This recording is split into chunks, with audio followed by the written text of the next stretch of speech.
एबे एबे क्रिकेट जगत आसला बड़ खबर भल प्रदर्शन पर भी यही तीन खेलाड़ी हेबे टीम इंडिया रु बाहर।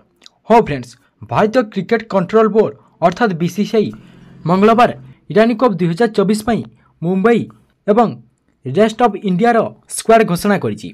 ए स्क्वाड घोषणा करा जिबा परे अनेक चर्चा सामना को आसी कारण ए स्क्वाड रे एमिति तीन जण खेलाड़ी रहिसंती जे माने कि बांग्लादेश विपक्ष टेस्ट सीरीज पई भारतीय दल रे चयन होइसंती।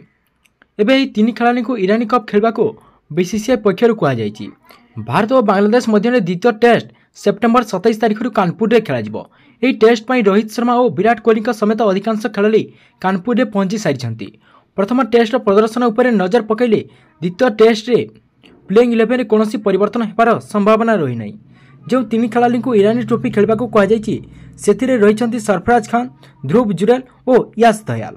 यही तीन जन खेलाड़ी बांग्लादेश विपक्ष द्वितीय टेस्ट मैच दल में सामिल होते। एबे इरानी कप ही खेलाड़ी द्वितीय टेस्ट मैच रू बाहर रहिबे। सरफराज खान मुंबई एवं ध्रुव जुरेल और यश दयाल को रेस्ट ऑफ इंडिया रो स्क्वाड रे सामिल करा जायछि। यह सहित ही उभय स्क्वाड रे संजू सैमसन नाम मध्य रही नहीं, जे कि दुलीप ट्रॉफी रे सेंचुरी मध्य हासिल करथिले। फ्रेंड्स, आपण मानकु कोन लागुची संजू सैमसन कौन टीम इंडिया रे सुजोग पाइबा दरकार हमको कमेंट बॉक्स में निश्चय जणांतु एवं आगो को क्रिकेट समस्त खबर जानिबा पई हम चैनल को सब्सक्राइब कर दियंतु।